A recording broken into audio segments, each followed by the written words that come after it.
Le message que vous êtes sur le point d'entendre est une révélation divine issue de la salle du trône céleste.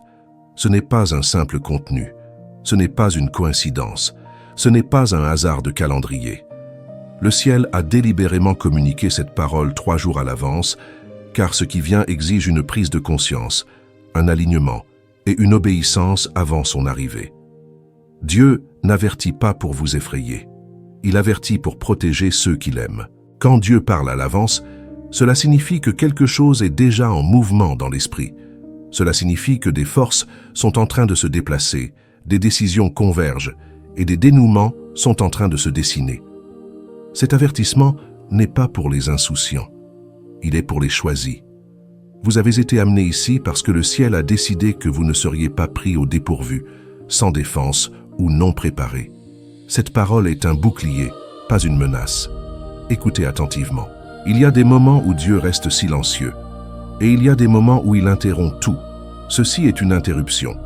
Quelque chose qui semble ordinaire en surface est sur le point de porter un poids inhabituel, et sans discernement, beaucoup l'interpréteront mal.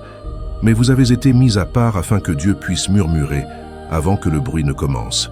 Cela seul vous dit à quel point c'est sérieux. C'est une protection fondée sur votre identité. Dieu ne vous avertit pas parce que vous êtes faible.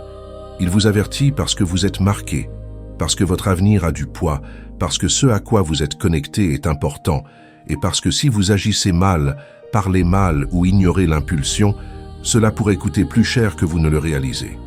Le ciel avertit toujours ce qu'il valorise. Avant d'aller plus loin, si votre esprit confirme cette parole, agissez en conséquence dès maintenant. Aimez ce message pour signifier votre accord. Abonnez-vous pour ne pas manquer la prochaine instruction que le ciel libérera. Indiquez votre ville et votre pays dans les commentaires afin que nous puissions voir où le reste est alerté à travers la terre. Et à ceux qui nous soutiennent en donnant à ce ministère, que ce soit via le lien épinglé dans la section des commentaires ou les Super Thanks, sachez ceci. Vous ne faites pas que donner, vous vous associez à la protection. Votre semence est un oui prophétique qui dit « Dieu, je reçois ton avertissement et je m'aligne sous ta protection. Restez maintenant avec moi, ne défilez pas, car dans les prochains instants, nous allons dévoiler le sens de cet avertissement. Pourquoi il a été communiqué 3 jours à l'avance et ce que Dieu vous demande de faire dès maintenant pour que vous restiez en sécurité, bien positionnés et en avance, pendant que d'autres se demanderont ce qui vient de se passer. Allons en profondeur mais clairement. Les avertissements de Dieu ne sont pas des réactions émotionnelles ou des décisions soudaines. Ce sont des actes d'amour délibérés, donnés avec précision et au bon moment. Dans les Écritures, les avertissements n'ont jamais eu pour but de terroriser les justes. Ils visaient à séparer ceux qui sont conscients de ceux qui ne le sont pas. Dans la Bible, ceux qui étaient alignés avec Dieu ont reçu un aperçu avant que les événements ne se déroulent. Avant que le déluge ne vienne, Noé a été averti. Il n'a été ni pressé ni confus. Il a été informé à l'avance afin que l'obéissance puisse le protéger. Avant que la famine ne frappe l'Égypte, il fut montré à Joseph. Dieu a révélé ce qui allait arriver bien avant que cela ne se produise. Non pas pour créer la peur, mais pour engendrer la préparation. Ce qui semblait être de la sagesse pour Pharaon était en réalité une révélation de Dieu. Avant que la destruction ne s'abatte sur Sodome, Lot a été retiré. Dieu n'a pas discuté le jugement après qu'il ait commencé. Il a sauvé avant son arrivée. Telle est la nature de Dieu. Retrait avant la ruine. Avertissement avant la conséquence. Avant que la trahison n'atteigne Jésus, il savait déjà. Rien ne l'a surpris. Même la croix n'a pas été un choc. Elle était prévue. Le schéma de Dieu n'a jamais changé et sa préscience est toujours associée à un but. Les Écritures clarifient ce principe.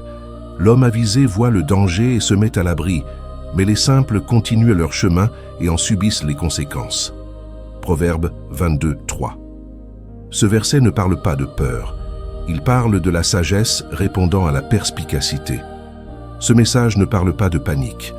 Il parle de positionnement. En ce moment, Dieu ne vous appelle pas à fuir. Il vous appelle à vous réaligner. Il ne crie pas parce que vous êtes perdu. Il murmure parce que vous êtes proche. Cet avertissement existe parce que quelque chose se forme sous la surface. Quelque chose de subtil, quelque chose de silencieux, quelque chose qu'il serait facile de manquer si votre esprit était endormi. Mais vous n'êtes pas endormi. Entendez ceci clairement et laissez-le s'imprégner avant de le négliger. Ce que vous entendez en ce moment n'est pas une motivation aléatoire ou un encouragement général. C'est ciblé, intentionnel et spécifique dans sa portée. Ce message n'est pas pour tout le monde. Tout le monde ne le ressentira pas, ne le comprendra pas ou même ne sera pas d'accord avec lui. Cela ne diminue pas sa vérité. Cela clarifie son public. Il est pour ceux qui se sont toujours sentis différents. Différents dans la façon dont vous voyez la vie, dont vous réagissez aux situations et la profondeur avec laquelle vous traitez le sens et le but. Vous vous êtes souvent senti légèrement décalé, même lorsque vous êtes entouré de gens, vous qui pensez profondément. Vous n'effleurez pas la surface de la vie. Vous posez des questions que d'autres évitent. Vous sentez les couches sous les conversations, les événements et les décisions.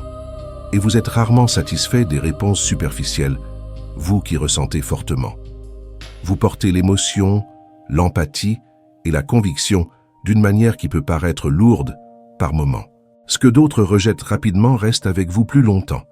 Non pas parce que vous êtes faible, mais parce que vous êtes attentif. Vous qui sentez que votre vie a plus de poids que ce que votre environnement ne peut expliquer. Vous avez toujours su en secret que votre histoire n'est pas ordinaire. Même si votre environnement semble commun, vous n'êtes pas étrange. Vous êtes sensible à l'esprit. Vous n'êtes pas en train de trop réfléchir. Vous êtes discernant. Vous n'êtes pas retardé. Vous êtes en cours de développement. L'Écriture affirme clairement cette identité quand elle dit que vous êtes une génération choisie, un sacerdoce royal, une nation sainte. 1 Pierre 2:9. Choisi ne signifie pas privilégié. Cela signifie assigné. Et ceux qui ont des missions reçoivent les instructions tôt. Cet avertissement est Dieu qui dit « Je vous fais confiance avec la prescience ». Laissez cette vérité s'ancrer profondément. Ne la négligez pas ou ne la survolez pas émotionnellement. Ce que Dieu communique maintenant est destiné à apporter un ancrage, pas la peur, et une assurance, pas l'anxiété. Tout avertissement n'annonce pas un désastre. Beaucoup d'avertissements sont des invitations à la prise de conscience. Ils existent non pas pour vous effrayer, mais pour vous préparer afin que ce qui vient ensuite ne vous prenne pas au dépourvu. Parfois, un avertissement annonce une transition. La transition est souvent déstabilisante, car elle implique mouvement, libération et ajustement. Mais la transition n'est pas un effondrement, c'est un changement guidé par un but. Dans les Écritures, 3 jours représentent la préparation avant la manifestation. C'est un espace symbolique où Dieu œuvre sous la surface avant que quelque chose de visible n'émerge. Jésus est ressuscité le 3e jour. Ce qui ressemblait à une défaite était en réalité l'étape finale avant la victoire. Le silence ne signifiait pas l'absence. Dieu était toujours à l'œuvre. Jonas a été repositionné en 3 jours. Ces jours n'étaient pas seulement une punition, c'était une correction et un réalignement. Quand Jonas a émergé, il est retourné directement à sa mission. Esther a jeûné pendant 3 jours avant que la faveur ne soit libérée. Le délai n'était pas un refus. La période d'attente était une préparation à l'influence, au courage et au bon moment. 3 jours, c'est l'espace entre la promesse et la preuve. C'est le processus invisible où Dieu renforce ce qui doit tenir lorsque la visibilité revient. Donc, si Dieu parle maintenant, cela signifie que quelque chose s'aligne, non qu'il s'effondre. Vous pouvez ressentir de la pression, mais la pression n'est pas une preuve d'échec. La pression est la preuve que quelque chose de précieux est en train d'être affiné. Quand tu passeras par les eaux, je serai avec toi. Ésaïe 43:2. Dieu n'a pas dit que vous ne passeriez pas. Il a dit que vous n'irez pas seul. C'est une saison où la sagesse compte plus que l'émotion. Les sentiments peuvent être forts, urgents et persuasifs. Mais la sagesse est stable et mesurée. Dieu vous appelle à répondre par la compréhension, non par l'impulsion. Ne réagissez pas trop vite. La vitesse peut sembler puissante, mais la précipitation contourne souvent le discernement. En ce moment, la retenue est une protection, et la patience fait partie de l'obéissance. Ne vous expliquez pas trop. Tout le monde n'a pas besoin d'avoir accès à votre raisonnement, à vos prières ou à vos prochaines étapes. Le fait de trop partager peut inviter à une résistance inutile, à la confusion ou au doute. N'annoncez pas tous vos mouvements. Certaines saisons sont faites pour être vécues dans le silence. Dieu œuvre souvent mieux dans les lieux cachés, façonnant les résultats avant qu'ils ne soient révélés. Jésus se retirait souvent avant les grands miracles, avant la multiplication, avant la révélation, avant la croix. Il s'éloignait du bruit. Le retrait n'était pas de l'évitement, c'était de la préparation. Le silence faisait partie de sa stratégie. Le silence crée un espace pour entendre Dieu clairement, sans la distorsion des opinions, des attentes ou de la pression. Ce que vous ne dites pas peut être aussi puissant que ce que vous dites. L'Écriture nous rappelle « Soyez calmes et reconnaissez que je suis Dieu ». Psaume 46, 10. La quiétude n'est pas l'inactivité. C'est une confiance intentionnelle. La quiétude n'est pas une faiblesse. C'est une force sous contrôle. C'est la discipline d'attendre quand vous pourriez vous précipiter, d'écouter quand vous pourriez parler et de faire confiance quand vous pourriez paniquer. Dieu vous enseigne à faire une pause, à observer et à écouter. Ce sont les compétences du discernement. Elles aiguisent votre conscience et protègent vos prochaines étapes d'erreurs inutiles. Parce que ce qui vient récompensera la clarté, pas le chaos. Ceux qui avanceront avec compréhension resteront fermes, tandis que ceux guidés par l'émotion auront du mal à s'adapter. Le discernement est la clé pour naviguer ce changement. L'urgence ne signifie pas toujours le danger. Nous associons souvent l'urgence à la peur, à la pression ou à une perte imminente. Mais dans l'économie de Dieu, l'urgence peut être une invitation à la prise de conscience plutôt qu'à l'alarme. Parfois, cela signifie un timing divin. Il y a des moments où le ciel aligne les circonstances, la compréhension et la préparation en même temps. Quand cet alignement se produit, le retard devient coûteux, non pas à cause d'une punition, mais à cause d'une précision manquée. Le ciel fonctionne par moments. L'Écriture nous montre que Dieu œuvre selon des temps et des saisons désignés. Quand un moment est mûr, l'obéissance doit être opportune. Le discernement vous aide à reconnaître quand, plus tard, n'est plus de la sagesse. Les moments manqués coûtent plus cher que les opportunités manquées. Les opportunités peuvent revenir sous différentes formes, mais les moments sont souvent uniques. Lorsqu'un instant s'éloigne, les conditions qui l'ont soutenu peuvent ne plus revenir de la même manière. C'est pourquoi votre esprit ressent une conscience accrue. Cette conscience élevée n'est pas de l'anxiété, c'est de la sensibilité. Votre esprit réagit parce que quelque chose d'important exige votre attention immédiate en ce moment. C'est pourquoi les distractions sont mises en lumière. Les choses qui captaient autrefois votre attention commencent à sembler vides ou inutiles. Dieu vous aide à voir ce qui n'a plus sa place dans cette prochaine phase. C'est pourquoi certaines relations vous semblent plus pesantes qu'avant. Ce qui semblait autrefois neutre peut maintenant vous vider de votre énergie. Ce n'est pas de l'amertume, c'est du discernement. Dieu élague, il ne punit pas. Jésus l'a clairement expliqué. Tout sarment qui porte du fruit, il l'élague afin qu'il en porte davantage. Jean 15, 2. Si des choses vous sont enlevées, ce n'est pas parce que vous perdez, c'est parce que vous vous élevez. La peur exagérera toujours. Elle prend des fragments de vérité et les transforme en conclusions accablantes. Elle précipite vos pensées, pèse sur vos émotions et essaie de vous faire imaginer le pire avant que vous n'ayez de la clarté. Mais la foi clarifie. La foi vous ralentit suffisamment pour percevoir avec exactitude. Elle vous rappelle que Dieu est présent, intentionnel, et qu'il est en avance sur ce à quoi vous êtes confronté. Là où la peur crée du bruit, la foi restaure la perspective. Cet avertissement n'est pas un appel à se préparer à un choc. Dieu ne vous prépare pas au mal ou à la perte. Il ne vous alerte pas parce que quelque chose est sur le point de vous submerger. Au lieu de cela, il dit « Restez éveillés ». La conscience est l'objectif. Dieu vous appelle à l'attention, pas à l'alarme.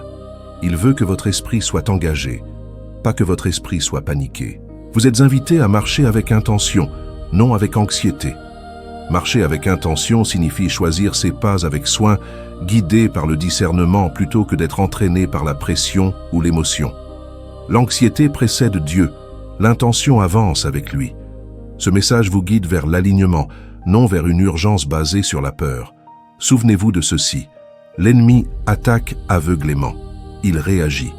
Il perturbe sans perspicacité ni précision. Sa stratégie prospère sur la confusion et la surprise. Dieu prépare avec précision. Si Dieu a pris le temps de vous parler à l'avance, alors ce qui vient ne pourra pas vous submerger. L'instruction anticipée est une preuve de protection, non de péril. L'espoir n'est pas un déni de la réalité. Il n'ignore ni la difficulté, ni la douleur, ni l'incertitude. L'espoir biblique regarde directement la réalité et choisit néanmoins la confiance plutôt que le désespoir. L'espoir est la confiance dans la souveraineté de Dieu. Il repose sur la compréhension que Dieu ne réagit pas aux événements, il les gouverne. Rien de ce à quoi vous êtes confrontés n'a échappé à son autorité ou à sa connaissance. Les Écritures nous rappellent « Car je connais les projets que j'ai pour vous, des projets pour vous donner de l'espérance et un avenir. » Jérémie 29, 1. Ces paroles ne sont pas un optimisme poétique, elles sont une assurance divine, profondément enracinée dans le caractère de Dieu. Ce verset a été prononcé pendant la captivité. Il n'a pas été donné dans le confort ou la liberté, mais en exil. Dieu a parlé d'espoir pendant que son peuple était contraint, leur rappelant que les circonstances n'annulent pas sa promesse. Ce qui signifie que l'espoir ne dépend pas des conditions, il dépend de la promesse. Les conditions changent, se modifient et s'effondrent, mais les promesses de Dieu demeurent inébranlables. L'espoir vous ancre lorsque les circonstances semblent précaires. L'espoir vous empêche d'interpréter le moment présent comme la conclusion finale. Il vous rappelle que Dieu œuvre à travers les saisons, pas seulement les moments, et ce que vous voyez maintenant n'est pas l'image complète. Votre avenir n'est pas fragile. Il ne tient pas à un fil ni ne dépend d'une seule décision, d'une seule saison ou d'un seul défi. Dieu le tient avec intention et un soin méticuleux. Il est gardé par la préscience de Dieu, son timing impeccable et sa fidélité inébranlable. Et tant qu'il le gardera, l'espoir restera votre ancre inébranlable. Si vous êtes fatigué, ce message est pour vous. Pas seulement physiquement fatigué, mais épuisé dans votre esprit. Fatigué de porter des questions, des décisions et des responsabilités qui semblent plus lourdes que les mots ne peuvent l'exprimer. Si vous vous sentez incompris, ce message est pour vous. Quand les gens interprètent de mal vos intentions, négligeant votre cœur ou ne parviennent pas à saisir la profondeur de ce que vous portez, Dieu voit ce que les autres ne voient pas. Si vous avez prié en silence, vous demandant si Dieu vous voit vraiment, ce message est pour vous. Les prières silencieuses ne sont pas des prières inaudibles.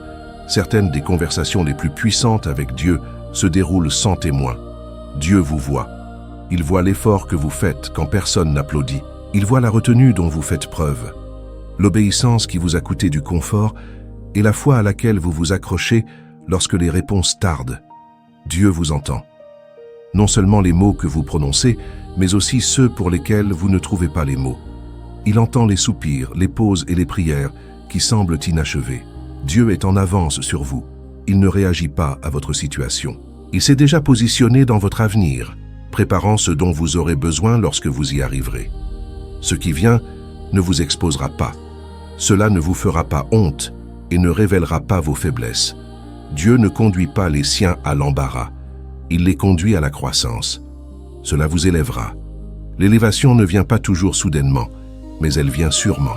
Ce qui vous semble lourd maintenant façonne la force dont vous aurez besoin pour l'endroit où Dieu est sur le point de vous élever. Choisis, lève la tête, ne recule pas, ne te remets pas en question, ne te retire pas, reste ancré, reste dans la prière, reste obéissant, car le même Dieu qui t'a averti est le même Dieu qui marche avec toi et le même Dieu qui achève ce qu'il commence. Celui qui a commencé en toi une bonne œuvre la rendra parfaite. Philippiens 1, 6. Ce message est la preuve que le ciel est impliqué, et ce dans quoi Dieu est impliqué ne peut échouer. Prions ensemble cette prière de foi, comme une seule famille. Père céleste, ancien des jours, Dieu trônant au-dessus du temps, de l'espace et des circonstances, nous venons devant toi maintenant avec des cœurs tremblants, les mains levées et une totale capitulation. Seigneur, nous reconnaissons que ce moment est sacré. Cette prière n'est pas ordinaire. Ce rassemblement n'est pas accidentel. Et chaque âme qui écoute en ce moment a été divinement convoquée par toi. Père, nous te remercions, parce que tu es un Dieu qui parle avant d'agir. Tu avertis avant de permettre. Tu révèles avant de libérer. Tu prépares tes enfants avant l'arrivée du changement. Ta parole déclare que tu ne fais rien sans le révéler d'abord à tes serviteurs. Alors, aujourd'hui, Seigneur, nous recevons cette révélation avec humilité, révérence et foi. Au puissant nom de Jésus, je porte chaque élu sous le son de cette prière. Là où leurs cœurs ont été accablés, souffle le soulagement. Là où leurs esprits ont été obscurcis, libère la clarté divine. Là où la peur a essayé de prendre racine, déracine-la maintenant par la puissance de ta vérité.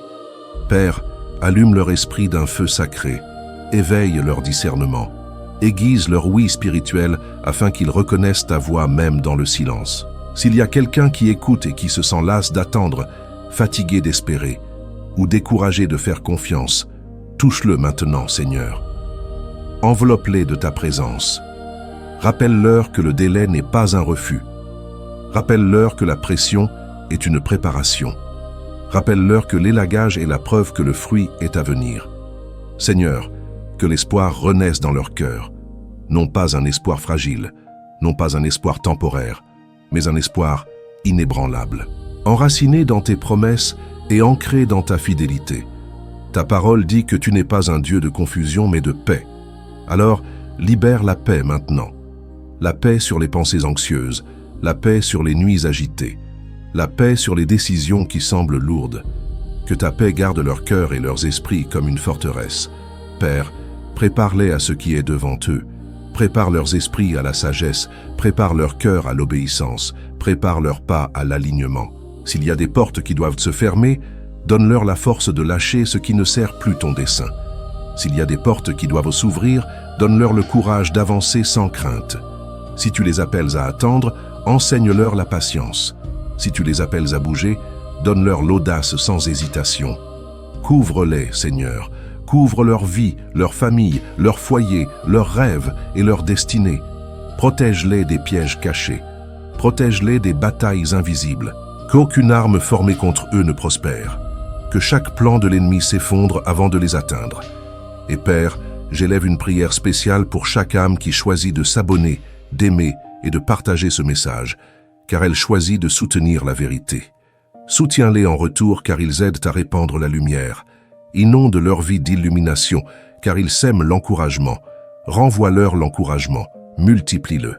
Bénis leurs mains et tout ce qu'elles touchent. Bénisse leur travail, leurs revenus, leur but et leur avenir. Ouvre des portes qu'ils n'auraient jamais imaginées. Envoie de l'aide de lieux inattendus. Libère une faveur qui ne peut être ni niée ni expliquée. Que ceux qui partagent ce message expérimentent une accélération divine. Que ceux qui s'engagent avec cette parole reçoivent la confirmation que tu es proche. Que ceux qui soutiennent cette mission rencontrent la paix, la clarté et un alignement surnaturel. Père, nous scellons cette prière avec gratitude et confiance. Nous plaçons l'inconnu entre tes mains. Nous nous reposons sur ton timing et nous nous tenons sur ta promesse que ce que tu as commencé, tu le mèneras sûrement à son terme. Nous choisissons la foi plutôt que la peur. Nous choisissons l'espoir plutôt que le doute. Nous choisissons l'obéissance plutôt que la confusion. Et avec confiance, autorité et action de grâce, nous déclarons « Tout va bien, c'est réglé. C'est fait au nom puissant, victorieux et immuable de Jésus-Christ. Amen et Amen. » Si ce message a touché votre cœur et que vous souhaitez soutenir notre mission de diffusion de la parole de Dieu, vous trouverez un lien épinglé dans les commentaires ci-dessous. Aucun don n'est trop petit. Votre générosité, même un seul sou, peut apporter espoir et joie dans la vie de quelqu'un. Merci de vous associer à Dieu dans cette importante